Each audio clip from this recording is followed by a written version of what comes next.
I figured you were a Donatello guy, Mike. Well, yeah. Actually, I'll mention some more of that, but I am indeed. Purple's my favorite color. But I like Donatello making stuff. uses tech. Gadgets. Yeah, he builds stuff. Donatello uses... No. But what is it in the song? Is it build stuff? Oh, no. Sorry. I need to run through it. Jesus Christ. I don't know. Donatello uses tech. Leonardo, he's Donatello your best friend's does machines. He does machines. That's right. That's what it is. I knew it was something weird. He does machines. Thank you.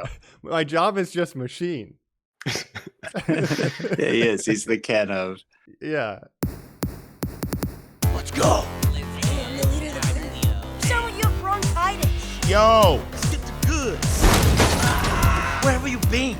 I've been freaking out. We're sorry, Daddy. And remember, don't let any human see you. Because why? Humans are the demon scum of the earth. Avoid them. Don't say hi. They lust to murder that which is different from them. To interact with them is to die. And hey, I know that's objectively prejudiced, but that's what Dad taught us. You heard it up top. We are talking about those titanic, teenage, troublemaking turtles. That's right. We're talking about Teenage Mutant Ninja Turtles. Once again, this time a little Mutant Mayhem. Your hosts, Colin, Angelo. All right. Well, I figured the low-hanging pizza would have been Michelangelo, but I guess I'll just be Nardo. That's fair. I'll just be Nardo. And this is Mike Jake Nardo. and That Nardo. makes sense. But I was going to be Jake and Nardo. Dang. Okay. Now you're Jacob Fia. I'll be Michelangelo. Angelo. I'll be Michelangelo. Angelo is your last name. Yes, Yeah. Michelangelo. Yeah. There we go. So it would be Donatello. Would that be his? Yeah. Little light spoiler for some dialogue jokes in the new Ninja Turtles movie. As you know, last week we went into darkness, but this week we're coming out of our shells to talk about this latest animated offering of the Turtle universe. I've been sitting on Heroes in a all half day. shell. That's right. Say. Turtle power, serving up a little slice of teenage life, as it were, in this film. But before we get into it, we'll be full spoilers. Let's catch up the listeners on a little bit of our history with the Turtles, both on the podcast and privately. I mean, Colin, we have done a Ninja Turtles episode before. Jacob was a regular host with Joe, and that was our 13th episode way back in 2008. Other than that, I remember this. Wow. Yeah, it's been a while. So, but I've been a Turtles fan my whole life. Yep. And that's wild. The last time we mentioned it really was maybe Rise of the TMNT on Whatcha a while back. So that's right. A big recommendation from you on that Whatcha. Absolutely. Turtles are nostalgia, Mike. Turtles are nostalgia. Let's talk. What is our history with them right now? Mm-hmm. Yeah. But yeah, go ahead. Well, for me, I mean, I'm not as big of a Turtles fan as you, Colin, and Joe. You know, as long as I've known you guys, you were all about Turtles, right? Mm-hmm. Absolutely. So Ninja Turtles, and specifically. And just owning breeding, doing everything. Yeah, with Turtles. breeding. Now, I would say I like Ninja Turtles. We definitely dressed up as Ninja Turtles for Halloween characters. That's time, right. Jacob, if you recall that, the best. I don't know. I've always loved them. Always played that game, of course, the greatest Super Nintendo game of all time, Teenage Mutant Ninja Turtles in time. They got a great video game right now. They've got really cool comics going on that I don't really read, but I'm always happy about Turtles. But Mike, Super Turtle fan as well. Yeah, big Turtle fan. I I cosplayed Donatello, 5 years in a row as a kid. Wow. I was very stoked to have a broomstick with purple tape on it. I was like, gee, this is like the real thing. But yeah, big Turtle fan my whole life. I've seen almost every piece of Turtle media, like even the Broadway musical where they're singing and playing guitars. It's really bad. What? Yeah, of course. I've seen the video of it, but I've seen most every series. I haven't finished the 2000s one with they have white pupils like Batman. It's a little more serious. Yeah. I've read some comics and I've seen a couple episodes of the Venus show that was canceled quickly. But yeah, I love obviously the Turtles, so. You love the Michael Bay movies. Oh yeah, I forgot those. Sure. As we all do. Sure. But maybe I will have a ranking of Turtles after this episode. Yeah, you should. Mm-hmm. For me, I think this is maybe why I'm not I like the Turtles, but I'm not a huge super fan of them because I was more of a Power Rangers kid growing up, and I dressed up as a Power Ranger for 5 years in a row for Halloween. So, nice. But I was a fan of the cartoon, but I don't have like a nostalgic attachment to the movies as much as a lot of people do. Really? Wow. Even though I like the movies, I didn't really watch them as a kid. I didn't watch them until like I was maybe a teenager in college even, so I don't have that connection to it. Yeah. Those New Line movies. I think that first one is maybe the greatest comic book quote unquote movie of all time. It's very, very good. And for a long time, it was the most profitable independent film because nobody wanted to fund or distribute it. So they just kind of made it. Shout out to the Henson Corporation, whose Turtle animatronics would lead on to do the Dinosaurs TV show. I know a lot of things about I like turtles. Incredible. I like turtles. Yeah, exactly. Who doesn't? Did you see they got that kid for the marketing of this movie? You know, that kid's like probably in his 20s now. But yeah. That's right. Yeah. Still likes turtles. And I just wanted to shout out former host, friend of the show, Joe, who hooked me up with some NECA Ninja Turtles. This is Turtles in Time. Turtles in Time. He's going to sit back here for the viewers on YouTube. What? Donatello was my favorite turtle. What about you guys, though? Colin, what was your favorite turtle? Well, and if our listeners were cool and went to our YouTube page, Normies Like Us on YouTube, they would see some pretty cool lighting and stuff, and that toy you just put out, and how turtly you're looking right now, Mike. So I do love that Donatello shout out. That's right. Thank you. I think my boy was always Mikey. You know, you're just a kid and you just like the guy who laughs. I don't know, right? Mikey's great.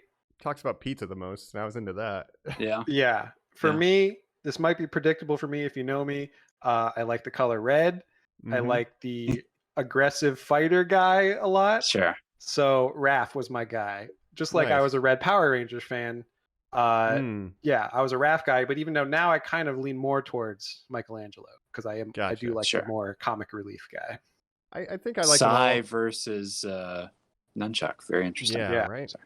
Love the Sai. I think there's an interesting theory before we get into this new movie here, because these are the traditional turtles. Rise was very different. That it's like Raphael is the most aggressive, so he got a Sai, which is a defensive weapon. It's used to capture swords and stuff. It's like a defending weapon, so it tapers his aggression. Michelangelo is real unpredictable, so he needs a weapon that can hurt him if he's not careful and considered in his actions. And Donatello's so smart, he needs to learn how to use a stick tactically, and then Leonardo needs to learn how to have a blade but only cut when necessary as a leader, right? So I never thought of it like that.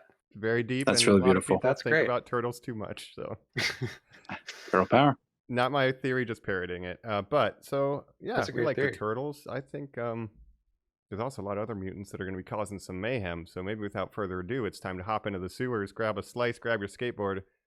Cowabunga, dudes. We're going Ninja Turtles Mutant Mayhem right after this. We're back surfing the sewers here on Normies Like Us, talking Teenage Mutant Ninja Turtles Mutant Mayhem.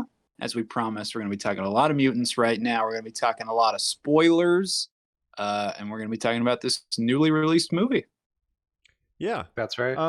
We got Seth Rogen bringing back the Turtles. You know, there's a big inspiration from Spider-Verse on this, but yes, there's also I just really quickly. Yeah, and I want to mention, you know, this is the first time I think a lot of people know what makes this unique. We get a little bit of a reboot of the lore. It's a different take on we're into the Turtleverse, I guess. It's a kind of a new separate universe, but it's sticking to the traditional turtle names, weaponry, iconography with some minor changes. But the biggest thing is that we have actual teenagers voicing the turtles for the first time, and they're actually in teen settings and predicaments, which is nice. So I want to shout out some of this extensive voice cast real quick, and also some of the mutant cast members, because this is a really big cast, so let's just get that out of the way. Donatello is Micah Abbey. Michelangelo is Shamon Brown Jr. Nicholas Cantu is Leonardo. Brady Noon is Raphael. They do a great job. Also, shout out to my girl from The Bear, Aya Edebiri. The Bear. As the Bear. Hey, and real quick, Brady Noon, who is pretty much the only kid who was kind of a working quote-unquote actor for this movie as a teenager, appeared in Mighty Ducks Game Changers, which we did cover on this podcast, as we did watch it with special guest Cole. So it's important to shout out. We have talked about this kid before. And we've certainly seen the second season. That exists. I don't remember a single thing from that show. Other than it stars Lorelai Gilmore. If I said, Jacob, what was your opinion on that? Could you summon anything? Loved it. No. Yeah, it's great. state of hockey media, and there's a lack of hockey media in this movie, which would be appropriate for Turtles, given a certain character who's not here. But this kid's great. He's a great rap, guys. He's very but he's a great rap. But he could have been a Casey Jones, is what I'm saying, because he knows how to play hockey. Sure. I got that. That's true. I got that reference of casting actual teens to play the Teenage Mutant Ninja Turtles. And I also was reading that the way they recorded these voice actors, a lot of times in animation, you just go into the booth solo and you do all your lines alone. In this movie, apparently they recorded a lot in groups. So all the turtle stuff, like they recorded with all four of them together at the same time, and that you can really feel their like rapport and chemistry together. And I think that really works in this film. But yeah, what were you saying? You were saying the cast. Love that. Yeah, well, I think just there's a couple other notables we can mention as their characters come up, but definitely Jackie Chan as Splinter. I think he is pretty damn good in this. Like he had like one line in Kung Fu Panda, and they put it all. He's Jackie Chan as this character. He pretty much does nothing, but Splinter really steals a lot of the scenes he's in. He's really good in this. Yes. So, yeah. And then other voice actors we'll mention kind of as they pop up, but a lot of stars in here. But yeah. So that's our main cast. We're doing a retread of the origins, and I guess we kick it off from there, right? Yeah. It's let's dial back to say you mentioned real quick the sort of Into the Spider-Verse influence of it all. Yeah, it has a very unique art style. This is a Paramount film. It's a Nickelodeon film primarily because, of course, Nickelodeon owns the rights to TMNT. From Peter Laird and Kevin Eastman, the original creators. Yep. And, Paramount needs some hits. Their talk of like a sequel, this is so far doing well. And they also rumored like, hey, maybe we'll do an animated spinoff that'll take place in between the movies. So, there's some irons in the fire. But I think overall reception to this has been pretty positive. Talking about the art style. So obviously inspired by Spider-Verse. The director of this movie, Jeff Rowe, also was the director of Mitchells versus the Machines, which also has a similar art style. Yes. So you could say it's inspired by that movie as well. And I think it's a lot like Spider-Verse, but also different in its own way, where Spider-Verse was sort of replicating what a comic book would look like in a movie form. Yes. This is almost like a sketch kind of quality to it, right? Yeah. Mitchells versus Machines was produced by Lord and Miller. Lord and Miller, of course, were the writers of the Spider-Verse films. Jeff Rowe, you can see sort of taking their style, merging with the Evan Goldberg, Seth Rogen, Gray Point style, right? The sort of irreverentness and, like you said, the sort of live wireness of the teenage kids. And it's a hell of a fucking combo. And then, of course, the weird, ugly art style on top of it, too. It's very unique. Even the humans are hideous looking. Like, it's I love pretty the wild. design. Yeah, like they're all just kind of weird looking. It's like we took the concept. It reminds me a lot of Hey Arnold. Yeah. And we get a reference to Hey Arnold, too. Nickelodeon. Right. Yes. And Hey Arnold lived in New York. And it was about a live living cast of oddball characters and had like weird stretched out cartoon realistic people. I don't know, it just felt very, very like that. Totally. Yeah, it's like a kid's sketchbook or something, like a teenager's sketchbook, right? Very cool. And it kind of stays in that style. It is kind of doing, it feels like the twos thing where it'll be more snappy until there's action, like it feels like choppier, which Spider-Verse would do unless he was swinging to show his mastery of his powers, etc. So this does a little bit of that. Cool. But it is its own thing stylistically, which I appreciate. It's not ripping it off, but it's definitely inspired. It's more of its own thing than like Puss in Boots. Like it's like definitely well, but Puss in Boots having a similar sort of these overlaid style that people do with sort of like mixing 2D and 3D and the way that they're doing art now. It really is just impressive that people now are like, oh wait, why aren't we all fucking doing this? Every studio should have this sort of like experimental adult, you just think back, God bless, we did a Super Mario episode where we were very kind of harsh on that, and I've maybe softened on it a little. I did somehow watch it again and actually kind of liked it a bit, but when you watch that, you're like, boy, wouldn't it be interesting if like there was any story or anything to this? And you just gotta love that these other studios are doing an interesting artistic take and very adult stories as well, which I think this falls into as well. Yeah. Yeah. to bring up Spider-Man a little bit, there is a lot of theming of like, teen angst and like, oh, I want to fit in even though I'm different, or you're feeling separated from the general group. They're turtles. They want to be a part of the human world. They want to be normal teenagers. Yes. Like we don't see that There's a lot drama in any other type of turtle media, really. There's a lot of conservative sheltering of children, away from like what could be considered like danger that I felt was very relevant to today. Yeah. Some of the themes I really like. Go ahead, Jacob. And like because they've been raised away from humans their whole life, and told by Splinter that humans are bad and stuff. So they've obviously, all they want to do is go to high school and be a normal kid and do normal high school kid stuff. But I just want to say about the art style, like I'm glad this trend is kind of catching on in the animation world. Totally. And because for a long time, CG animation was just so dominant, and it was just the Pixar movies look great, but it was kind of becoming like everyone wanted to be like Pixar or DreamWorks. Now you see all these different styles coming out in these movies, and I think that's really exciting for the future of animation. I agree. I think we're having kind of a resurgence of stylistic, especially Western animation. It's been kind of stagnant, and now we're getting that going. And I feel the same way about sometimes video game art, just as a small tangent. Like, I wish we didn't have to only do photorealistic. Like, have a style, like something like a Wind Waker or cell shaded games for like back in the day. Like, have a style. It doesn't all need to be photorealistic. Yeah. And that's what's so great about animation. Comes around, Mike. You're just like, oh.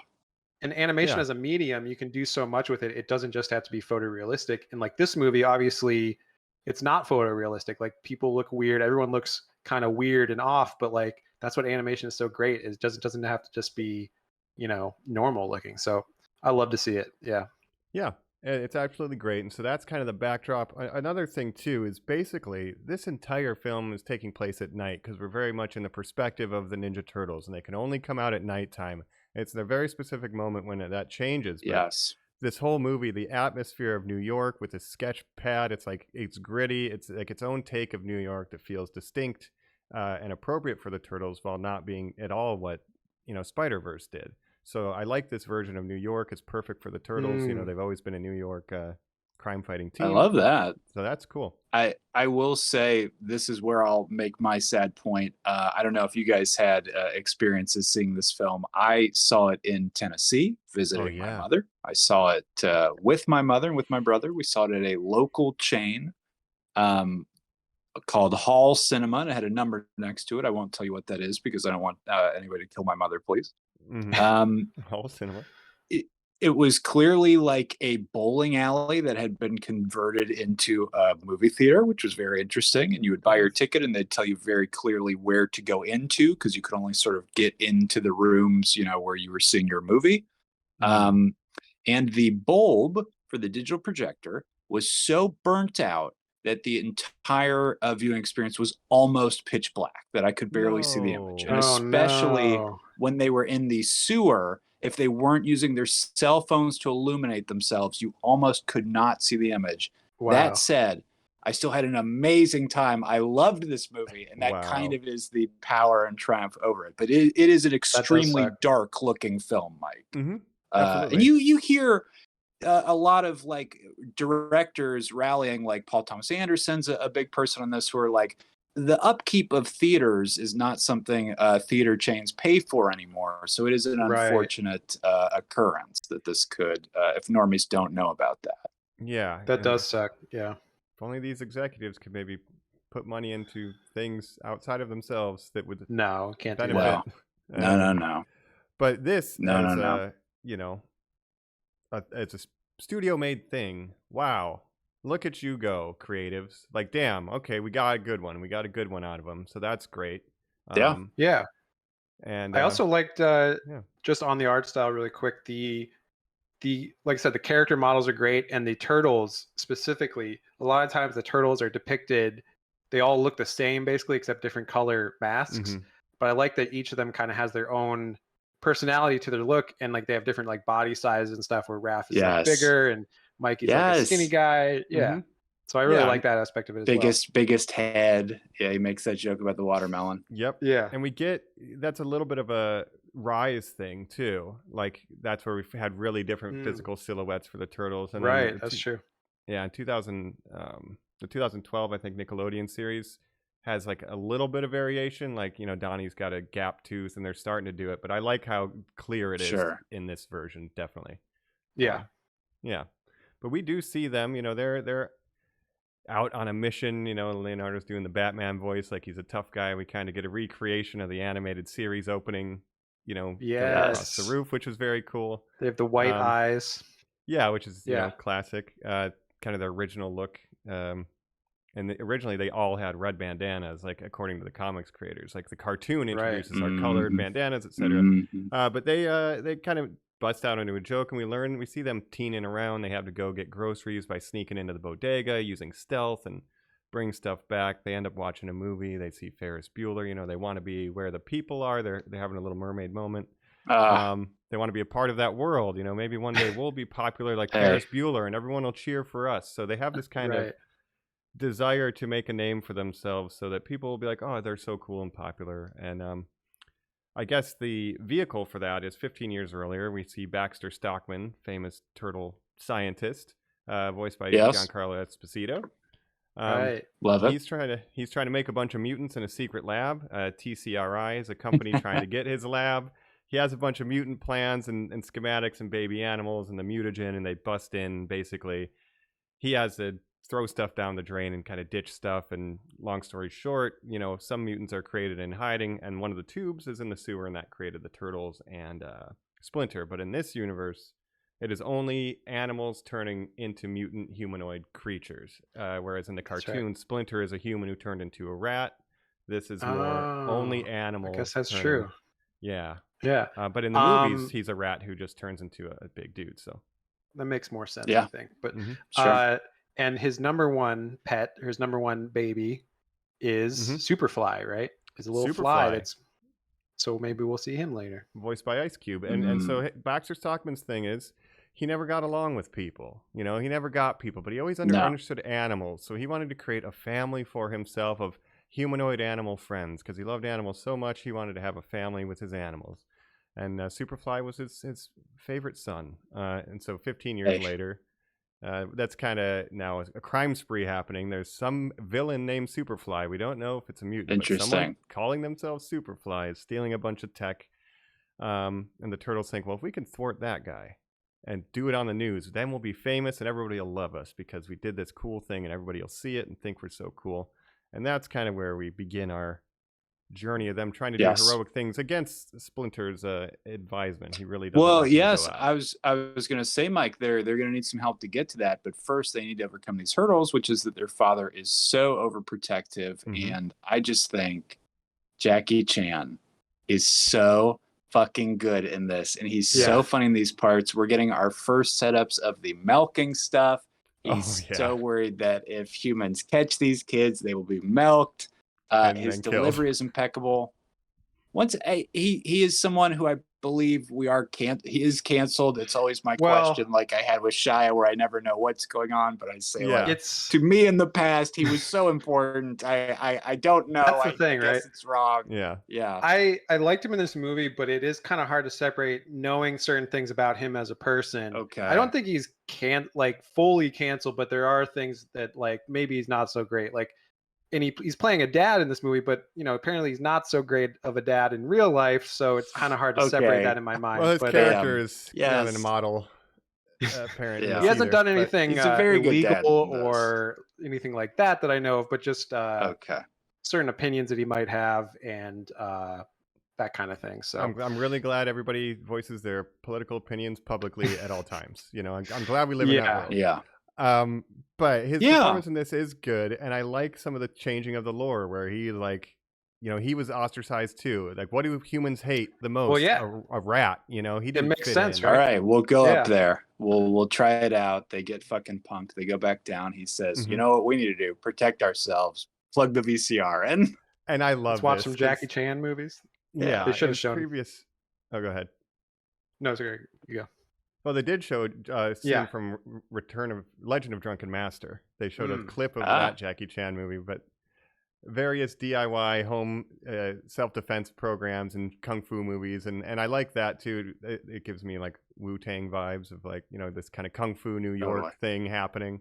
And in other versions, you know, like if Splinter was the rat, he was like practicing ninja moves in the cage next to his master, right? And it's like I kind of like they just watched a bunch of tapes.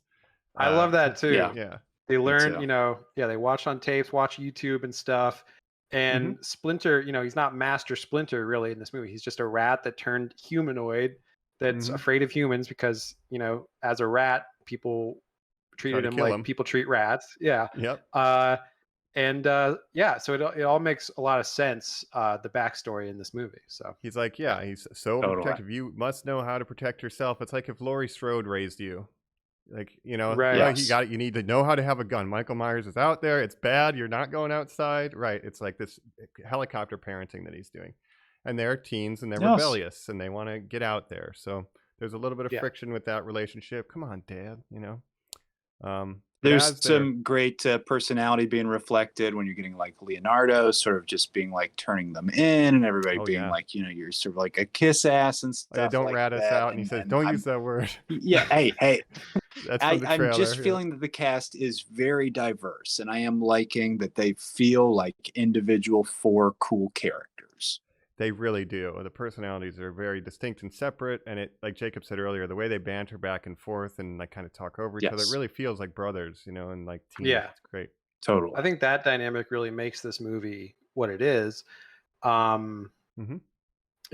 So they want to become heroes so that people will like them. The first time they go out to do this, right? Who do they run into? April O'Neil. O'Neil. This oh my gosh. Io Adebri, I believe is how you say your name.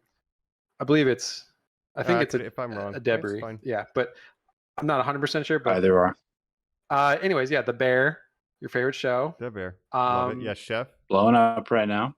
She's also in what do we think of? Which is getting a lot of buzz right now. Got a good stuff going on for her. Yeah. And she actually started as a comedian and doing like YouTube sketch stuff. So good for her. And what do you guys think of April O'Neil? Oh, I like this April O'Neil. Colin, go ahead. I like her a lot. Mike, I'll be honest with you. Before this record, I threw on the Netflix Nickelodeon Rise of the Teenage Mutant Ninja Turtles movie, having never seen that series before. Yeah. And again, I have to agree with you. This is another very Rise inspired. It felt like she's sort of got her look and kind of just wears the same sort of yellow jacket. I liked it. Yeah, she's their age, you know, now. Which the Nickelodeon the one teenager was the first high time. School. Yeah, right. We had it's like a Mary Jane kind of redhead looking. In 2012. That was the first time she was like a teenager. Casey Jones. They were all young, but then this is very much like Rise, and I like it. You know. Yeah, of course there was, you know, the usual dumbasses who were like, "Oh, why'd you have to make April O'Neil black? Who gives a shit, right?" And in the comics, who gives a shit? You can't really. It could be either way in the comics. Kind of like and she's been black before in other media, I believe, ton of times. Yeah, and Rise.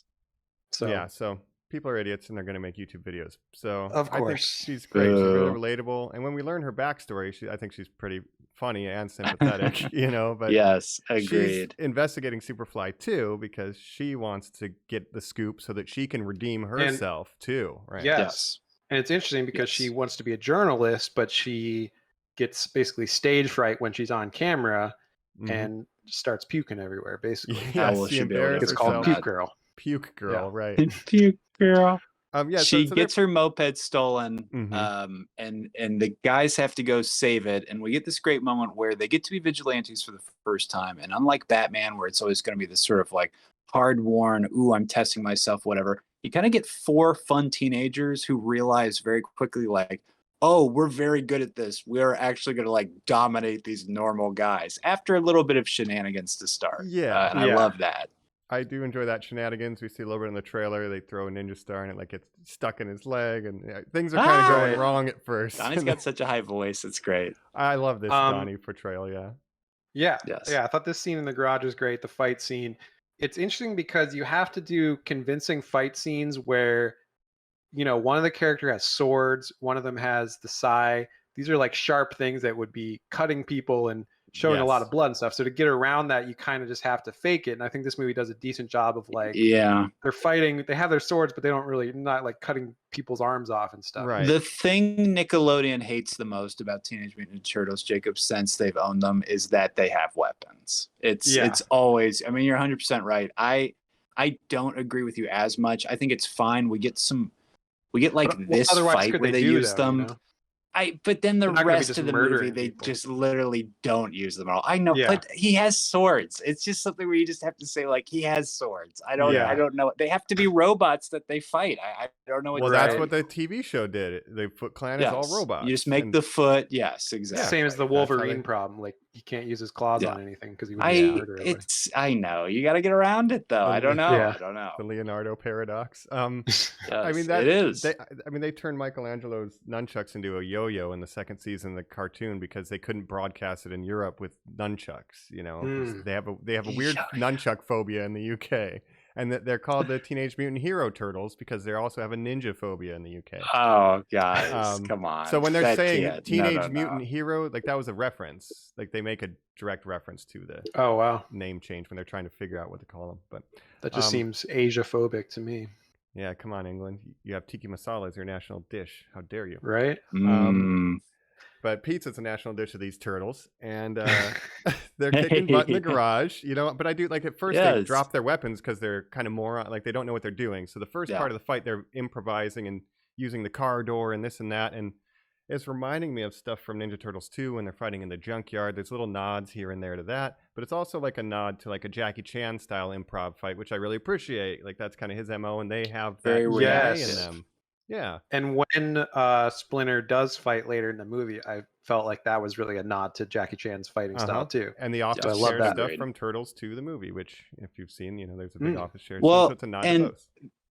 This is a thing for later, I guess, but I'll just bring it up now. Mike, has there ever been a Turtles media thing where you see Splinter hold all of their weapons? That is such cool imagery. My brother pointed that out. I do not believe that has ever happened. And man, was I nerding I fucking love it, dude. That is so cool. That is so cool. Build to it. That was amazing. One of the best parts of the movie. But they get their first vigilante. They save the scooter. They're trying to hide behind engine blocks. Kind of funny, you know. But she discovers them. Kind of doesn't freak out, and they become you know, friends more or less, and they're going to agree to look, you know, she takes them to the high school and tells the backstory, and that's kind of where it really begins. That's how we can help each other. She April O'Neil, we're going to get this a little bit later, but she starts to devise all the questions I guess I as a human being would have interactions with people, like what is your lifespan, like basically I'm pretty sure it goes pretty fast, but I'm pretty sure she has written down, do you have nipples? Do you have genitals? I'm pretty sure it's on there as well. I don't know, dude. Right. They have turtle genitals. Sneaky and funny. Yes. There's a lot of. I don't know. I'll need to see it again because there are a lot of very funny questions. Yes. Yeah. Are you all the same kind of turtle? Like stuff like that. Yes. Right. Yes. Funny. It's very good. That's what a journalist would do, right? Yeah, and I do like that when she meets them, they're like, "Hey, would you like? Are there other people like you that wouldn't be scared of it?" She's like, "No, I don't think absolutely not at all. No one would. At all. It's a very dangerous world. Yeah, they would not accept you. No, it sucks. Yeah, she is quickly shutting down their dreams. Leo's kind of falling in love with her, which I love. Yeah, Leo has a crush on her. They all kind of have different side plots of what they want to do in high school when they're accepted by normal people. Yes. Right? Mikey wants to join improv. Yeah. Mikey's is my favorite. Yes. Yes, and. Yeah, yes, and. Love it. Raph is like wrestling. They want to go to prom, like all this kind of stuff. Yeah. You know? But we do learn her backstory because they're kind of making. We get the Nardo. Like Mikey wants to sign up. Says, "Oh, I need a last name. Shit, do we have last names? Do we have a last? We have last names. Like no. So they just. I thought they were just gonna say Turtle. Yeah. I thought they were gonna say Rat or Splinter or something. Like, or Rat. Yeah, that would have been good. But he decides we'll break it up just to be. I'll be Michael and then last name Angelo, and then. They're like, oh, Leo and Nardo, and then they just get stuck. And I think that's so funny. Nardo. Like, no, it could be Leon Ardo. Leon's a cool name. Yeah. No. And then they read on a locker. They got jokes. Yeah, that's very teen feeling too. Sorry. Yes. But we do see on the locker who Poop Girl is, and they're like, oh, that would be the worst thing ever. And then turns out that's April, and her feelings are hurt. And then it's like, okay. She tells them her backstory, like Jacob said. She got nervous. Right. Did not puke a Do little the bit. morning announcements. Yeah, puke Yes. a lot. It's a long Yes. scene. We're talking. We see the whole fucking I didn't thing. like that. And her puke looked exactly like the ooze that turns you into a mutant. So Oh, I guess wow. so. Yeah. it's like glowing. They do and cut green. away, but the sound effect persists. Like they're showing people shocked faces and reactions, but the sound effect just keeps going. It's pretty But also, I like that this. Sorry, go ahead. Oh, good. No, please. I was going to jump. I was just going to say, I like that this movie, it's aimed for kids and it has sort of a juvenile, sense of humor. But I mean that in a good way, where it's like showing like bodily fluids, because that's the kind of shit that kids would laugh at. Funny, Yeah. So I like that. Absolutely. And wanting to fit in. Yeah, go ahead, Colin. Well, to that point, Jacob, I'll just say I've seen a lot of people go like, oh, the plot of this movie is so simple. It's basically the first Bryan Singer X-Men film, which I'm like, oh, okay, yeah, it is about a guy who wants to turn everybody into mutants, I guess. That's very simplistic. Right. But to me, the strength of what you're saying, where, yes, it is juvenile, but again, we're talking about this sort of like sweet kids. and innocent and for kids, and like that feeling that it is actually made by kids. It does. This is the film it reminds me of. The guy who made the movie, Seth Rogen, produced and wrote a bit with Evan Goldberg. This feels like a Superbad film. This feels like these turtle characters would be like characters in Superbad, or like any sort of fun high school comedy. It's made by, and they advertised it as, perpetual teenager Seth Rogen. Like, that is the energy his work draws on, and he's kind of the perfect guy to make Turtles. No, absolutely. Definitely, yeah. And then including elements like, she wasn't only on the announcements and this thing happened. Kids recorded it, retweeted it, re-xed it, uploaded it, remixed it. It was on TikTok. Because now with the digital era, you do something embarrassing, and with online bullying and stuff, like damn, like it's permanent almost. Like they remixed it, made TikToks. It's very current. Just not something we can relate to because we didn't have TikToks. No, so if you ever fell down in school and somebody filmed it, that'll follow you all like forever, right? That sucks. Yeah, the worst we had was flip phones, and someone could record like a 480p. Yeah, video, the most 10 pixels. Yeah. You've never kept proven in a court of law that What was is me. this? That's You're not my face. grinding on a skateboard? What is this? No, I'm making a pottery in art class in that video. But so I like that element. There's also the thing, they all want to get video documentation of them doing a cool thing to impress people. Yes. Like that's the main function of their motivation. And there'll be some lesson learning happening, but like that's it. I if I'm going to do something, it needs to be recorded so I can get affirmation from others. Is this kind of mindset, that maybe a teenager would develop, Yeah, and Jacob mentioned Io coming up in the YouTube world. You almost get the feeling that she's helping them make YouTube videos. Yeah, she's kind of filming them crack the case as she's, journalistic, investigating it and everything. So, after we bond in high school, it's time to track down Superfly, but go ahead. And her kind of improv heavy kind of dialogue fits with the Turtles as well. And I bet they recorded those in group together as well. So, I just think that element really makes this movie work for me.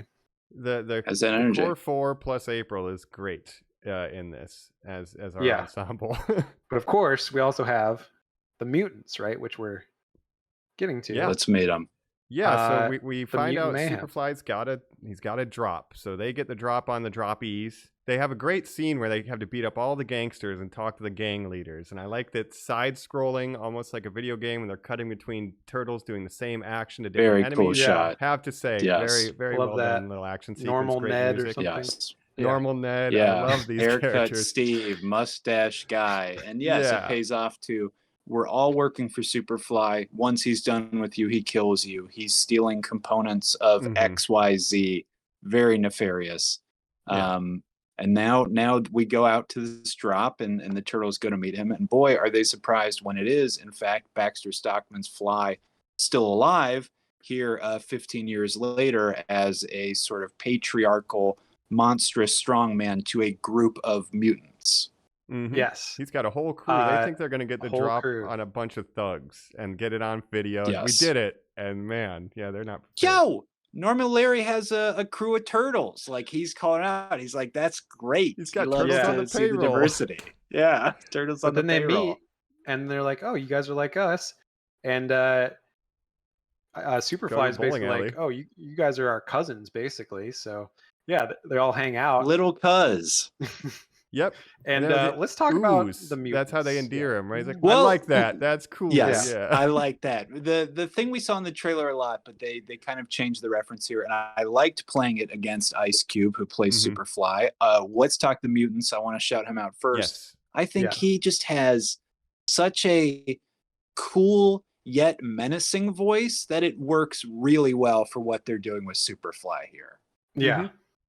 He's like a cool guy that you would like. At first it comes off like, man, this guy's cool. He knows his stuff. You know, I want to be hanging out with him. He's got a crew, but then he can also be very menacing. I think Superfly as a new monster, a new villain, a new mutant in the Turtles universe. I think he's. I was gonna ask enemy. Yeah. My turtle experts here because basically, you know, I know Bebop, I know Rocksteady, I know Shredder, I know Krang. But that's about it when it comes to like villains and stuff like that in the TMNT world. So I was looking at all these new characters, like I wonder which one of these, if any of these are new or if these are all references to like older characters. Colin, can you field this as much as you can? How many of these did you recognize? Pretty much everyone is a reference to a character from the comic books. Baxter Stockman, of course, was like a super scientist in the world who I don't believe the title is Superfly. I just believe it's like The Fly or something like that. Yeah. Mike, is that true? He's Stockman. He just keeps the name Stockman, and he's a fly Stockman. Man. Thank you. He's based on. He gets in a Jeff sort of Goldblum. accident. He does like he does The Fly. He gets in like a teleporter dimension thing with a fly at the same time and becomes crossed with a fly. So separate characters here. Yeah. Yes. Okay. But like, okay, let's talk about our mutant friends. Yeah, of course we got Bebop and Rocksteady. Of course. Classics. John Cena, Seth Rogen, amazing. John Cena did the voice of Baron Draxon in the Rise series, so returning voice actor. Yeah, I remember you shouting him out. That's right. Very cool. Barbie too, man. And then we have my favorite mutant. I think. I wonder if you guys will agree with me. Yeah, please. Mondo Gecko, bro. Paul Rudd. Oh, and introducing Paul Rudd as Mondo Gecko. Yes. Introducing. I love now, Mondo Gecko. Is Mondo Gecko a character from the past? Is. I love that. You know Mondo? Mondo Gecko, Jacob's favorite character. Like a lot of characters in TMNT, was just a little animal that was sort of also at the ooze watering hole. I don't know. He's great. Obviously, Paul Rudd does like an incredible job here. His chemistry with Mikey is fucking hilarious, right? Yeah. Hey, I like your vibe, man. They're homies. Like, they tend to be homies. So when I saw that they were on supposedly opposing factions, I'm like, oh man, no, we got to get Mondo Gecko at least on our side. This was okay, and I was wondering, Mondo Gecko was he in the cartoon, the '90s cartoon? Yeah, he was in the '90s cartoon. He had a toy. I don't remember. Absolutely. Yep. Was a skateboarder. Yeah, no, I love that. I'm so happy with the amount of Mondo Gecko we get in this movie. But seeing the mutants, well, just that the mutants, other than Superfly, are actually not villains really in this movie, and actually just end up joining the Turtles on the good side. And I've never seen Bebop and Rocksteady do that before in any other Turtles media, and I don't think they ever have, right? Yeah. No, and to shout out this Rogues Gallery, we got Leatherhead, which is like a known character, Turtles in Time, you know, it's been a thing. Wingnut, I don't have a ton of history with, but I know as a character, maybe just an action figure kind of thing. And Ray Fillet, I did not know anything about. Shout out to Post Malone. Ray Fillet. Genghis Frog. Yeah. Cannibal Burris. Yeah. Oh, and then we get Wingnut is again What We Do in the Shadows. Natasha Demetriou. Yes. I didn't pronounce that right. But she plays a bat, right? Yeah, makes sense. It's perfect. She knows knows how to be a bat. Damn. Yeah.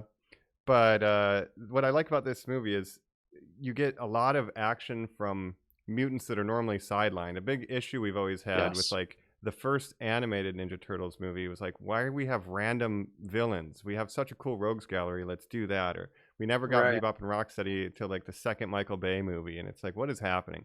So to get someone like the top names, and they also have a lot to do. They get a lot of characterization. Like this movie does the most with the Rogues Gallery of any Turtles media, so I really credit it with that. So it makes sense with the new backstory of this movie, where they all just got turned into mutants, and yes, they're kind of in the same boat as the turtles, where they're trying to figure out how they fit into this human world where they're ostracized as monsters. And that's really Superfly's whole plan, is that he wants to be accepted. So in order to be accepted, he's just going to kill all humans and turn every animal on the planet into a mutant, right? Correct. Because what's the one thing humans hate probably equally, or if not more than rats? It's a fly, maybe. Right. So one of the two most rejected animals to human society are kind of the figureheads of the turtle side with Splinter and Superfly with the mutant side. So they have similar experiences. It's the way they respond to them that is what separates them. And we'll get into that. But yeah, he wants to kill all humans. He doesn't say this at first. They get to hang out in what's kind of a throwback to Ninja Turtles 1. We have regular and menthol. You kids want a cigarette. Like, it's a cool hangout with video games. Like, wow, you guys got a cool space. I want to be. And that's how the Foot Clan would kind of trick kids in that movie. But then the news breaks and the turtles aren't so down with it. Yeah, I would have joined the Foot Clan. I would have joined. I would have joined in 1 second. Arcade, skateboards, come on. Cigarettes. Gambling. Cigarettes. Beer. Yeah. Karate. Sam Rockwell. As you want. I'm just there hanging out with Sam Rockwell. That sounds great. And you get to, learn martial arts. What more do you need? But yeah, we learn that he has a plan to kill all humans. April's kind of trailing them, documenting for the moment when they do foil his plan, And so he's like, no, let's go right now. We'll fire up the machine. Let's kill all these humans. You done eating pizza? Let's go. Roll with. And then we get another kind of action scene of them trying to stop this from happening. You were saying about Donnie, his curse in life being, well, how can I, have a good technique to use a stick? You get this great moment where he's like, well, we would need something long and sort of just pointy to hold down the accelerator. This car goes, wait, I have something long and pointy. You mean like a Jams stick? the stick down there. Yeah, like a stick. It is a great comedy beat and then a great fight scene, like you said. Yeah. And so they're now at odds with Superfly. We end up at the facility where he has the machine at some point. They get defeated and captured and taken over there. I'm trying to remember how they get in there, but first of all, we didn't even mention Scumbucket. Oh God, Scumbucket. I don't know if that's a cockroach one that just talks in cockroach language or something. I'm not positive that one either. And then, of course, not credited to a voice actor. So I find Scumbucket very interesting. Yeah, because it just makes Scumbucket as himself, even though it seems to be a woman because it does date. Yeah. Well, Splinter. Splinter's like, I'm very attracted to Scumbucket. He said up earlier his only friend. Yes, his only friend in the world was a cockroach. That's true. And wow. then he ate him because he's a rat. The other most reviled species by humans, cockroaches, right? Right. That's cockroach, right. Fly, and rat. So we're really making statements here. But we do get to a point where the Superfly is getting ready to turn on the machine, and the Ninja Turtles kind of make an appeal to reason or humanity, empathy, and they're like, look, we don't want to kill all humans. Maybe some of them are cool. And then some of the other mutants, Bebop, Rocksteady, Wingnut, they all start to be like, you know what? Yeah, we just kind of were chilling. I don't think I need to kill everybody on Earth, And so they kind of why turn are we on doing Superfly. Yeah. So basically his henchmen, what do you think are going to be henchmen to the main villain, are just like, actually, we don't want to do this evil plan. We just want to be friends with the Turtles.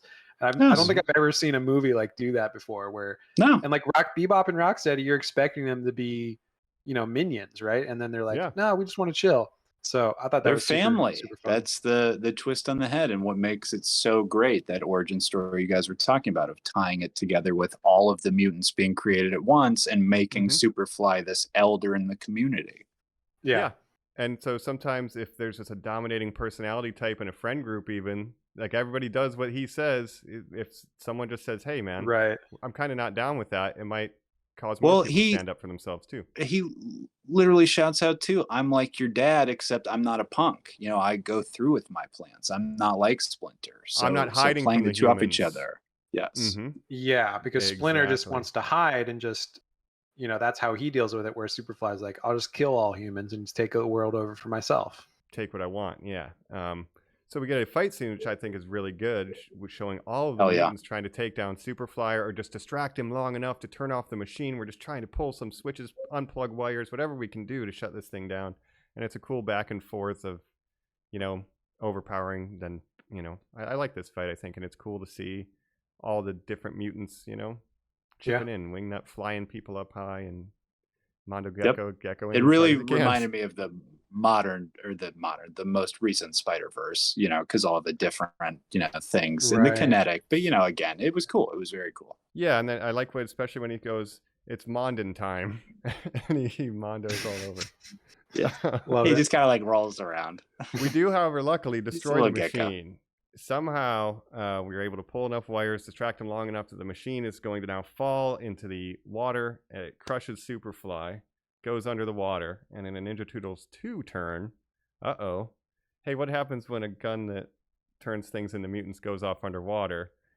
Turns out all of the animals are now combined onto Superfly, and we have a super duper fly, as it were, which is almost a super shredder Ninja Turtles 2 thing, but up to 10,000. Cool. So he's like a giant monster made up of animals that are all combined together. Yeah. I was wondering why like horses were such a big part of him, because I thought it was all underwater animals. Well, he went to a zoo at one point too and puked goo, like April did. Oh, so I guess that's right. The same. I didn't even think about that. He immediately went to the zoo. At first, he's like a whale guy. Yes, he is so nonplussed when, of course, the TCRI soldiers, we should have mentioned in the first scene, have these weapons that are like de-oozifiers, or sort of like the guns in the original Super Mario movie that sort of like devolve you, right? Yeah. Raph gets one here. He fires a shot. Superfly does Super Whale Fly, or Super Duper Fly, I believe he calls himself. Does not seem bothered at all that he loses one horse. I would not feel good about any piece of me running away after. His whole leg is like made up of horses. Yes. He loses one horse from his leg. A giraffe is like wrapped over his nose. Like he is grotesque A looking. squid is definitely one of his eyes, right? Or something. An octopus is one of his eyes. It is grotesque. To say the least, which is, for this kids movie, I thought it really interesting. Everything's grotesque, but this thing is Aldrich. And Mike, did you see the reference later when one of the characters says, "Ooh, the original Akira manga. I love this story." I mean, it seems so Akira, doesn't it? This sort of blob monster destroying a city. Tetsuo, right? And we get a couple references to anime. There's a JoJo's Bizarre Adventure sweatshirt. There's a lot of anime. And the solution to this problem is directly and related. The Attack on Titan, where he's like, he sees Attack on Titan on a locker. Yeah. Well, like, but they literally just say like, they say Attack on Titan. I mean, they say the name like 5 times. It's incredible. Now we get references to Star Trek. We get a literal live action Chris Pine in this. Oh my god! Do they own Attack on Titan? Well, they reference so weird. They name drop Batman. They name drop Avengers Endgame and Mark Ruffalo. Do you remember that? You're right. Yeah, that's so funny. Remember Avengers Endgame? Master improver. Yeah. But they're getting their asses kicked, I guess. Like before we do Attack on Titan, it's like looking bad. With the Stay Puft Marshmallow Man is taking over New York City, and we got to stop him. Funny. 4 of us plus 1. So they're losing. No, go ahead. Yeah, sorry.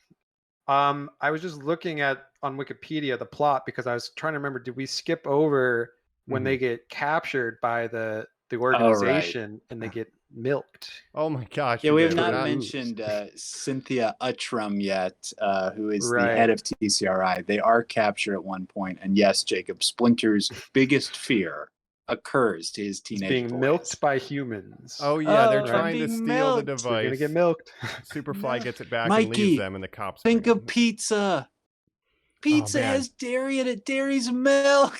So basically, they're attached to these torture machines that is like essentially stealing their blood, right? Because it's like the mutant ooze stuff.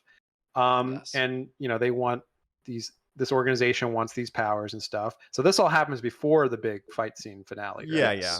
And technically, we should mention that, because this is important. Because they get, that's what I was missing, is they get abandoned when Superfly gets his machine back on the road heist, and the cops pick them up. They think April ditches them. Yes, right. That April goes to Splinter. She goes and gets Daddy. Yes. Which I think is a great lesson. Hey kids, if your kids or your friends are in trouble, find an adult. Find their parents. You gotta go tell Daddy. You gotta go find your parents. Tell one of their parents. We need help. And Splinter shows up in what was one of the best scenes. I was like so happy for this. Kicks and a bunch very of ass. Jackie Chan, all the weapons. Yeah. But he said, "What is that machine?" And just says like Mega Milker. When he 2000. points this out, Mike.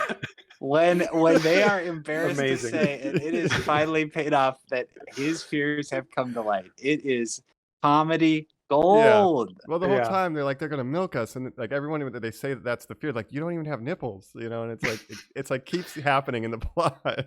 Right. And lo and behold, they are getting milked. So Splinter saves them, and then they go. Then they to go confront and have the Superfly. first fight. Yeah. Correct. So sorry about the mix up in the order there. No, I was just trying to remember if I was like, wait, no, what me order too. I forgot about Yeah. It was just so good. But then we got back to Kaiju Superfly. They're kind of getting incredible owned. Also, like the mutants are trying to fight against him, but the news media is filming the spectacle now and saying all of these mutants are attacking New York. So all the citizens of New York are scared of mutants, even the turtles, even our friends, even the ones that are helping out. So April decides, I'm going to fix this, and she tries to hijack the news broadcast to get people on the side of the turtles. And this, we all go ahead. Well, there's a line that I really liked when they're like, the turtles are like, wait, they see us as villains, and then I forget which one of them was like, no, even worse, they see us as monsters, and that's like their biggest fear is that humans see them as monsters, and they don't want to be monsters. So that's why they're heroes instead, so they can prove that they're not monsters. And that's what brings me to this turning point where we do figure out the Attack on Titan of it all is Leonardo has this moment of leadership where even though everybody's scared of them and, they're like, look, guys, even though people are still going to think we're monsters and hate us, we should probably still do the right thing because it's the right thing to do. And then he's having this moment. And it's like, how are we going to win? And the other guys are asking, he's like, look, what is the thing you're best at, Michelangelo? Improvising. That's right. Donatello, who's read the most comics and giant monster stuff ever? You.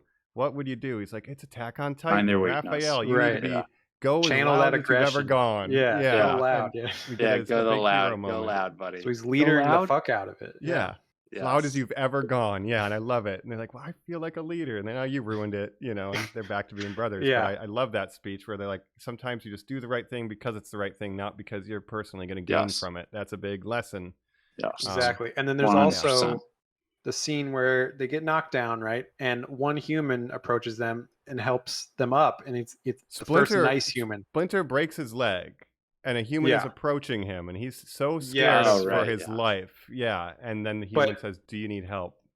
And did you know, fun fact, that human was voiced by Kevin Eastman, co-creator of the Ninja Turtles. Oh, I love I didn't know that. That's we also had, I think, Eastman High School, and they were a hotel called the Laird that they were on top of in this movie. So there's references to the creators as they're frequent.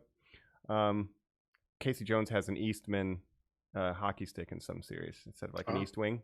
Anyway, was there anything in the high school that was like Casey Jones was written anywhere? Mike, did we get any shout out to our boy? I would wonder. That was a deep cut. Oh, there might be a locker or something. I wonder. Yeah, has something on it. Interesting. But, he needs to be in the sequel, I think. I would agree. Oh yeah, I would hope. Yeah. Yeah. But so we get April. She has to get on TV to turn the people on the side of our mutant friends. So she explains they're helping us, but she almost Yeah, exactly. And then the people of New York, it's very Spider-Man, right?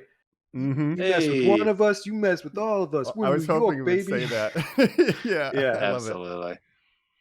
This is very Spider-Man of them. I won't go into detail with that more, but they have the plan now. We need to attack on Titan this thing. The blowhole is in the back of his neck where the Titan would have its vulnerable spot. We'll throw one of the cartridges from those de-evolution guns in there. That should do the job. So the trick is now, how do we get from the ground up there? All the New York cranes swing into action, and Andrew Garfield uses the cranes to, But we do get this scene where it's people of New York and the Turtles and all the mutants working together, and like Wingnut picking up a human. There's like tandem. And the scale when they get so close and then get knocked back, like you feel devastated, like how far away they are from the goal. I think the scale of this battle is really well done for like a giant mutant thing. I don't know about you guys, but yeah, absolutely. I loved it. Yeah, the kaiju, the anime. I mean, it's all there, dude. Right, and then they do the big cowabunga, Oh, and also when they're getting crushed and their shells are cracking, I'm like, damn, dude, this is dark. Yes. Yeah. Yes. So they really push it pretty far into like, damn, we've never seen the cracked shells in the children's stuff, No, you think that would be a serious injury, but I guess they just healed from that. Guess they're all right. Might be paralyzed. Right. But yeah, and then we get that scene of Splinter where he's, has a good interaction with a human. So he's like, maybe humans aren't all so bad. And then they defeat Superfly, and then they're accepted by the humans, so they're able to go to high school, right? Yeah, which is all they wanted. We get a great epilogue, and all the mutants move in together. Yes, I was going to say at one point earlier at the Chris Pine party, sort of restaurant human day experience Splinter is preparing for them. He says, "And I found your human clothes." I mean, it is sort of like almost like a gay acceptance thing of like, I found your dude magazines. I just want you to, I'm proud of you or whatever. But to see them like out at the end, but like, to see them like out and proud at the end, like they are wearing those clothes.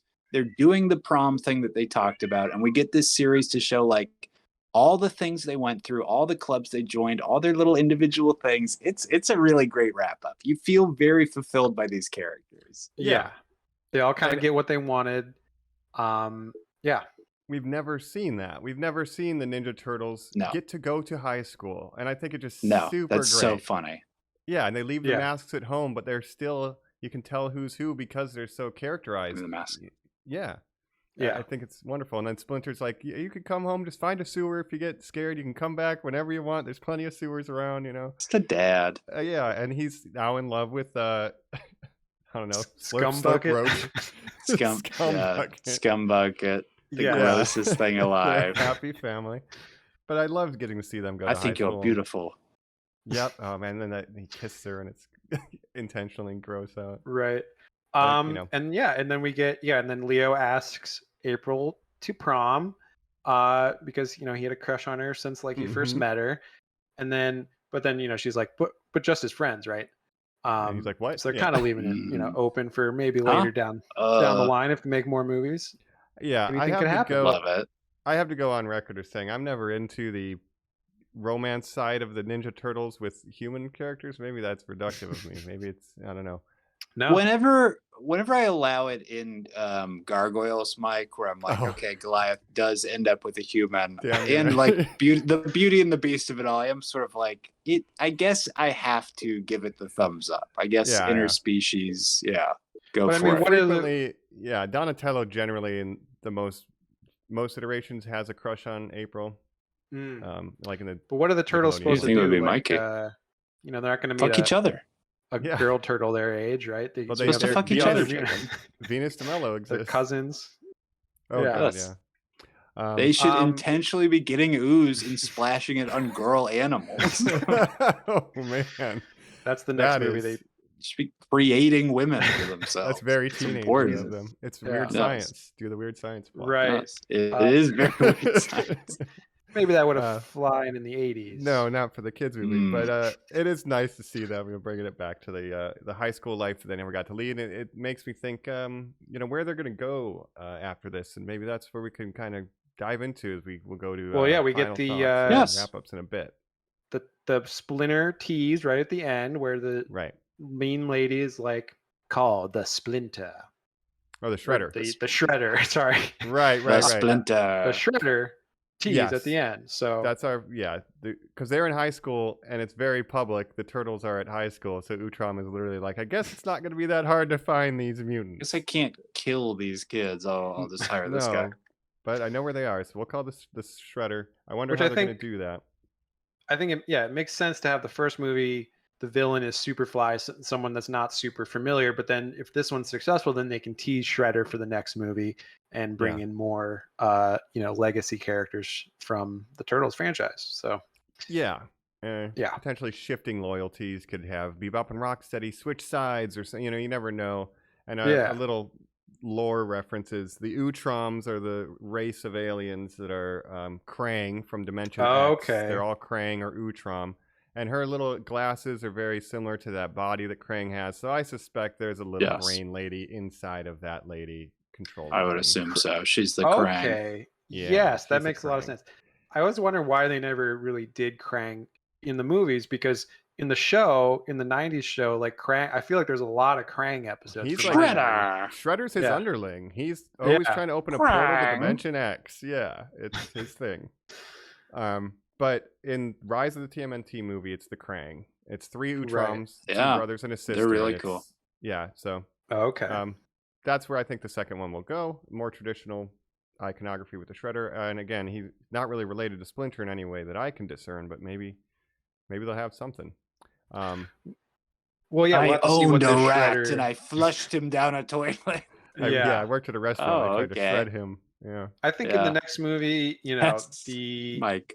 Turtles, I think, will have some kind of dramatic falling out where they're all kind of going their separate way, different interests in high school, so they're not as together a team as much, and they have to learn how to be like, oh, we're still a team, blah blah blah. So I think that'll be the second one's. Raph is the star of his Pee Wee hockey team. They're called the Mighty Turtles, of course. Oh my gosh! Right? Yeah. Yes. he's at odds with the star player. You know, Casey Jones, who thinks he's there you go, Mike, one-upping him, one-upping him at every turn, and Mike doesn't like it. A series of challenges lead to them doing vigilante stuff. That would be so fucking good. Wow, I love that. Look at I think they all have different interests. They're all with their different friend groups in high school. Like Mikey's doing his improv and stuff. Mm-hmm. You know, Donatello's doing anime nerd stuff. He meets the other anime nerds in high school. His voice has changed by this time, I would imagine. Maybe he's like actors, the tallest all of a sudden. Oh, what if to be the tallest? That would be very funny. Anyways, Seth Rogen, call us. I mean, not right now because we're not scabbing, of course. We're not going to cross the picket line. I'd right the Turtles. But we will right That's the one thing. Oh, no. The Turtles? The Turtles would not want us to do that. All right. Yeah. Yeah, we'll see what they do. I wonder if they want to do dark, they could do another version of What Goes Around Comes Around, which is the first movie where we have a turtle get injured, and then it's kind of this, oh no, what do we do? Like that's another thing that could happen. But lots of lore and whatever. But I like that we have a new universe that can kind of shake things up a little bit. I think that's we're in a good place, I think, for a sequel. So let's speculate on that right after this when we do final thoughts on Mutant Mayhem. Right after this. We're back here on Normies Like Us. Everybody was kung fu fighting. Everybody was doing ninjutsu because we're talking about the Teenage Mutant Ninja Turtles. Mutant Mayhem. I gotta say, this film, out of all the franchises, lives up to that name. They were teenagers, a lot of mutants. Right.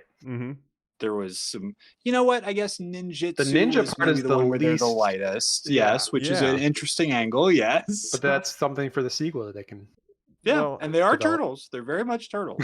Well, what's interesting is I don't think they ever say the words Teenage Mutant Ninja Turtles in that order. They do not. No, so that's interesting. They don't coin the name of the group yet.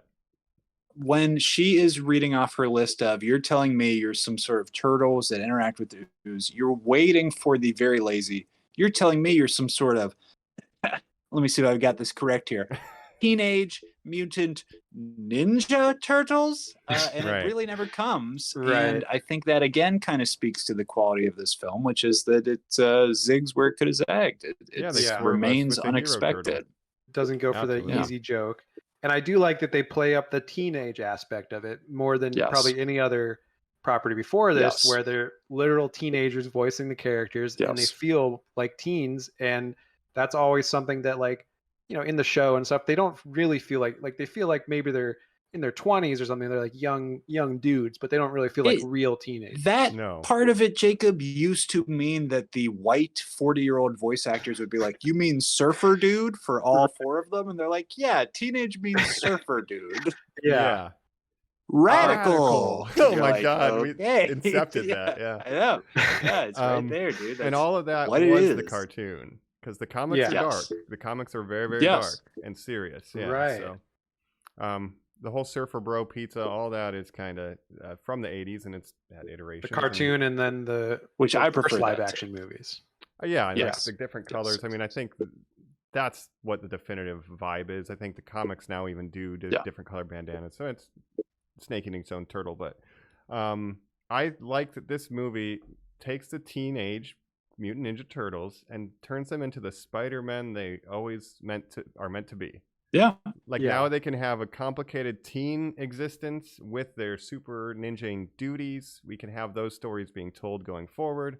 It's about inclusivity, very much like Spider-Verse is like, I want to be a part of a group, but the group leader is actually maybe a bad guy, Miguel O'Hara. And so there's a lot of parallels with the story of Spider-Verse in this. I don't know if you guys picked up on this. I think the only emphasis difference on really family.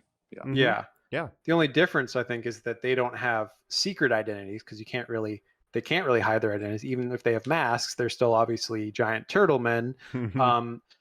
Whereas, obviously Spider-Man, his secret identity is always a big part of like, oh, should I tell Mary Jane? Should I tell this person, that person? Like, I don't want anyone to know because, they could be hurt and stuff. So I wonder if that'll be something in the sequel where, because they're so recognizable, that like something will happen to their, to Splinter or to their family. April, a lot of hostage situations. But I think that's what's good about the message here is like they don't need to figure out how to live while wearing a mask. They're trying to figure out how I can live as myself, even if everyone kind of knows that I'm different, but that's fine. And they actually think it's cool. Like it's okay to be yourself and people will accept you, especially if you do the right thing for the right reason, not to get famous. I think it's a great message too. Yeah, I think this movie has a great message for kids. And I think it's very well written. If we're getting into final thoughts a little bit, I think it's very good. It's not quite as good as like Spider-Verse to me. Like I think the two Spider-Verse movies, I think those are two of the best animated movies I've ever seen. And this movie I did like a lot. It is more geared towards kids or young adults. Can I ask you a question and interrupt real quick? Yeah. Did you like Mitchell's vs. the Machine? Did you watch that movie? I actually haven't seen that. I never saw that. But I just know the art style from that as well. So that's the one I need to check out, I guess. But I did like it as like a kid-oriented comedy. I appreciated. I did feel like maybe I was a little out of place in the theater watching it with a bunch of families, and then I'm sitting there, in his 30s. So it's not really geared towards me, but I did appreciate it. And there's a lot that, and of course I'm not a huge, Turtle super fan like you guys are. So I'm less connected to source material, but I did appreciate it and I did enjoy it a lot. And I think the voice cast is great. The animation is great. The writing is great. So really solid all around. Yeah, I agree. And I'll kind of segue through here. We know, some people know, that the Turtles were, basically they exist because of Daredevil. Because he got splashed by some radioactive stuff, and that's theoretically the same stuff that they get oozed in the comics. It's the same thing that created Daredevil. Are they in the Marvel universe? No, it's just Eastman and Laird use that as like a jumping off point. Interesting. Yeah, but beyond that, just the idea that to parody them, which is the whole concept. Yes, they would not exist without it. Yeah, we're just going to make a funny drawing of a turtle, and this is how they happen. But to bring it full circle, to make them more of a Spider-Man as they are. They were originally written as teen heroes, but it was always dark and gritty and violent. They were never doing teen stuff, even in the comics. So this is the first time we're ever getting it.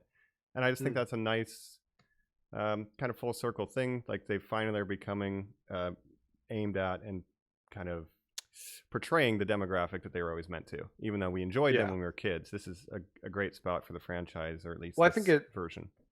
And it feels like a successor to the 90s properties of the the animated show and the movies, because those had a more comedic tone, and that's really where what I know Turtles from, having never really read the original comics and stuff. I know they were more serious and dark, but I just never knew that side of the Turtles other than that TMNT 2012 movie. I think that's like more like the animated movie. Animated as well, yes. Yeah, theatrical release. Very poor.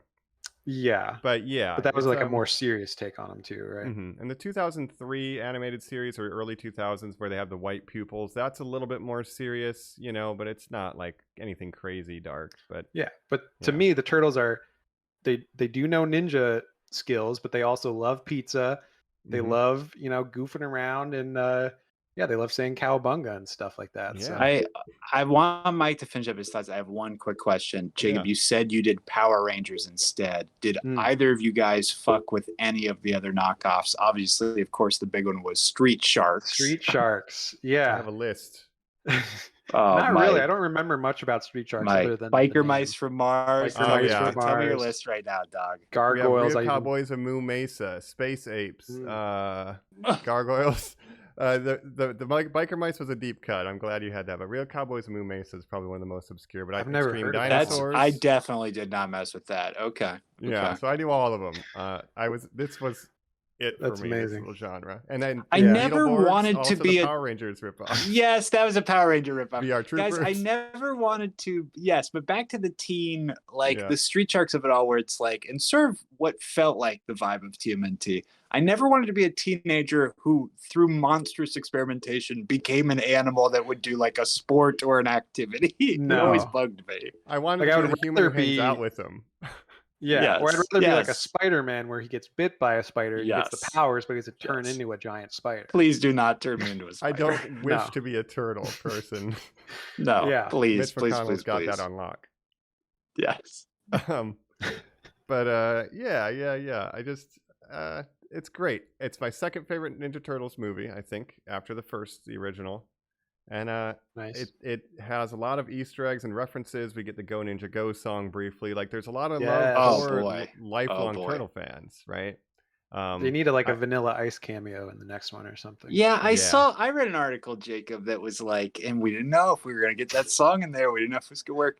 Here's the thing. What does it hurt? Like I always like these things where they we don't know if we want to do the Easter eggs. I'm always like, what does it hurt? Like literally just be clever about it. Spend 1 second on it and somebody will go, oh, the Vanilla Ice song. I love it. Great. As long as it doesn't take like $1 million to get the rights or something. No. Yeah. Yes, I guess that's true. The real one I wanted is a reference is Digital Underground, the song from the first movie where they didn't know the lore, and he's like, Raph is the leader, and it's like he's not. Yes. Like he's just saying whatever he wants. Right.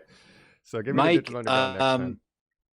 One last question for you. Is there anything in the sequel in TMNT lore that you would want to see other than, I guess, Shredder or maybe Krang, which sort of are the big ones, which seem very hinted at? Yeah, I think we're definitely getting that. I think Toka and Razor would be easy, but they were made up for the second movie. I would prefer to have... favorite, though. Right. But what's the snapping turtle? Oh my gosh, Slash. Slash is like a villain. Oh, Slash. Yeah. We never get to sometimes see him. Prehistoric. Yeah. So that would be neat sometimes. Otherwise, I think that what goes around story beats done a different way. Like in the comic book, Leonardo gets hurt, April's house burns down, and they have to go to the farmhouse. That's kind of the main crux, and you fight a Shredder on the rooftop. Like that's that arc, and maybe something like that where because they're so exposed, injury, isolation, and then they have to hide in the countryside for a bit, train, really become good at ninjas because we're not that good yet, and the threat's bigger, something like that. Yeah. But that's it for me. I think this is a great start to a new universe. I hope it makes money. First, I hope they pay the writers, and then they write a second one. I think it's good for kids. That'd be nice. And this is the Ninja Turtle headband on the video I'm showing. I've had this since I was a child. I've had this my entire career. Oh my God. That's amazing. So anyway. That's incredible. I'm a diehard, and I love this movie. Donnie Power Dog. Great job. Absolutely. So that's I'm glad. That was really lovely. Yeah. I'm glad that real Turtles fans like you guys, again, I'm not as much of a Turtles fan, but I appreciate them for what they are. And I'm glad that this movie's doing it for you guys. I thought it was great as well. So more Mondo Gecko. That's also my other note. Yeah. As much as you can get. Can't hurt. Paul Rudd. Yeah. But Colin, you have any final thoughts or anything here? Yeah, I kind of said, I'll just repeat it. You said Token Razor. In those New Line films, you would get the occasional, the weird, we said, now they're making, the Ooze is making this thing a threat for this movie. It just makes so much more sense to tie all these critters to this big, fun origin story in this first film. I thought this was a really well-plotted movie. I liked Superfly and the family dynamic of Splinter's teachings versus Superfly's teachings to these families of misfits, sewer versus boat, living and learning sort of style.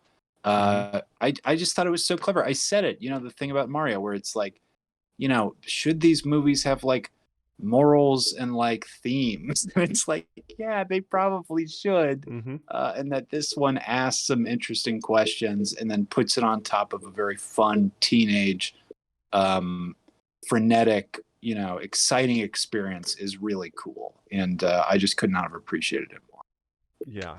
I would like to mention the line that Splinter does say, because, Superfly calls him on. I'm like your dad, except I'm not a punk about it. And then Splinter hears this and starts to think, man, maybe I'm being too harsh. And he says, I don't want to be like Superfly. I get it, guys. And I think that's really cool how he has a actualization. I joked about it up top about like this being like a film about like kids having conservative values, but like literally Leo gives a speech about what humans are like, and he says, and I know that that's prejudice. Like I acknowledge that we have been taught a prejudice that like we need to stay away from humans. Like you can't read a book with a transgender kid in it. What are you talking about? These hardline stance that your parents can sort of like pass on to you in bad faith. And I just think, what other media is doing that? It's just so interesting to me. Yeah. Well, it all kind of rebelling against it too. So I think that's cool. And it gets back to like all prejudice and all like hate and fear is all based on like fear of the unknown, right? Fear of the other. Yes. So they don't understand don't humans, challenge they don't me. know them. Yes. Yeah. Yes. So they fear them and they stay away from them, but they just need to learn that all humans aren't bad. Some of us are good, So I think it's a great message for kids, great message for everybody. Yeah. Very cool. Doesn't matter if you're a turtle, a warthog, a rhinoceros, a cockroach, a bat, a human being. We can all get along, That's right. We're all valid. And I think that's great. Just do the right thing for the right reasons. At the end of the day, be a good person. That's all that it takes. Yeah, I like it. Splinter's going to start his Splinter School for Mutant Animals. It's a Splinter cell. Yeah, basically. Yeah. Splinter School. Wow, that's great. There is some X-Men over Professor Splint Xavier. Yeah, there's very similar that's what themes, I said, but they're people, both about mutants, right? Absolutely. It's Have you very tried not being a turtle? Yeah. Yeah. Right. It's very silly, guys.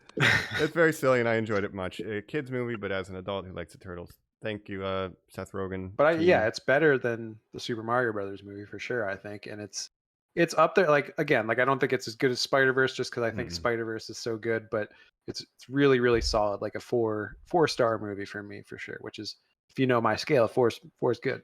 Yeah, it was really good. Yeah, I agree. It's great. Not Spider-Verse, but damn good turtle movie. So I'm happy with it. Yeah. Well, we want to hear your thoughts as well. Hit us up, of course, at Normies_like_us. Once again, I'm going to recommend you watch the YouTube video on this one. You got to check out Mike's headband that just showed off to us. That was very cool. There it is again. Wow. Look at the turtles. There they are, the dudes. We had these bowls I would pretty much only eat popcorn and snacks out of at my grandma's that were two of the turtles. I don't know if you guys remember those bowls at all. Yeah. We had turtle cookie cutters, and all kinds of stuff. Yeah. Turtle playing cards. That was pretty much our primary if we were playing war or things or something. Heck yeah. We had some turtle cups and stuff. Nothing too exciting. Really? Yeah. Hey, that's cool though. Hey. I had Power Ranger Let sheets us know. when I was a kid. Yeah. What kind of turtle you stuff? Did I have Power Ranger sheets? You know what? I did want to say, this is just a quick segue because this was such a huge toy franchise. Again, look at our YouTube to see those cool toys behind Mike that Joe gave to him. When you guys were talking the Barbie episode, sorry, this is just because Jacob just said Power Rangers. Yeah. The only dolls I ever had, obviously I did not have like Barbies or something. Barbies were like huge, right? And like my dad had like G.I. Joes that were like big G.I. Joes back in the day, but I didn't have any of those. The first Power Ranger toys, Jacob, do you remember, were like doll-sized Power Ranger toys. They were like huge jointed monstrosities. They were not small little action figures. No, I do remember those. With like bendable arms. Yeah. Yes. I had dolls. They were Power Rangers. So I love Power Rangers too. I did not have sheets. There you go. It's toys and I just know what you Ranger had, sheets. Normies. Yeah. Yes, right in about these, I just literally this weekend when we're on vacation, we went to this retro toy store and I said to my brother, did we have those TMNT toys? They were these weird samurai versions. Because again, Mike, like the Batmans we've talked in the past, they merchandise these out to everything. Sports one. Have you guys Wild ever West. seen the Star Trek ones? Where literally it's like Donnie is Dr. Bones Donnie and like what? Spock Raphael. Jacob, Google these afterwards. Amazing. They're really cool. Yeah, that's movie monsters. Yeah, no, that's incredible. Perfect tie-in from Into Darkness. I wish I thought more about that. Right. I could have had plans. They need, and we saw Chris Pine. By the way, anytime there's a couple times where they had live action in this movie that was weird. Really? It was like, I did not like it. Watching Ferris Bueller was a little strange, but they had the cutouts of the Chris's, which was hilarious. But they say the meme. They say he's the best. Chris Pine. Jackie Chan loves Chris Pine. Yeah. Yes, the best Chris. But yeah, I'm gonna have to check those out. And yeah, I think I love the Turtles now. I'm probably a huge Turtles fan because of this movie. Excellent. Hey, watch the guys converted me. The minute I got done, I Googled every one of them and like read the I think it's like the Ooza wiki or whatever it is of every character. Where I was like, tell me more about Ray Fillet. This is interesting. I don't know. Yeah. So that's just something that I have been into. It's a good way to kill your time. Ray Fillet. Oh right, sorry, I'm Ray. Hey. Yeah. Maybe Usagi Yojimbo will show up in the second movie. Yes. That would be a yes, and we got one. some cool DLC coming up for the new video game that's going to be Usagi focused. So there's just so much good TMNT stuff going on right now, Mike. It's the best. That's and great. Honestly, it's just there's so much. The new stuff is all good. Like if now we're into the Turtleverse of it, watch Rise if you like new Turtles. It's a different flavor, but it's like got that spirit. Yes. And yeah, I don't know. Get Turtle Power, man. Let's go. Turtle Power. Cowabunga. Shell, yeah. My boys. I think Give we've me a all been slice. podcasters in the half shell. Turtle Power. Absolutely. We will give you a slice. Like we said, hit us up on all our socials. Really helps us out. Rate, review, subscribe. And we have been your hosts. This is, I'll be like Pranglin. I'll just be Michael Angelo. Mamma mia. And this is Jacatello. Thanks, Jacatello. Normies. See you later. He's good with machines. He does machines. He does machines. He does machines. And call you him a do session. hit My the job like is on this. just machines. Yeah. Just machines. Hi, Don. Hi, April. Hi, Don. Hi, Leo. Hi, Leo. Anyways. Hi, Mikey. Hi, He's Swear. April O'Neil. He's just the Turtles. Yes. His job is Mikey. What are you doing? My job is just pizza. Yeah. All I right. just say pizza. My job is fight. Cowabunga, dudes. Cowabunga, dudes. Cowabunga. Bye, Normies. Bye. Bye. Sayonara.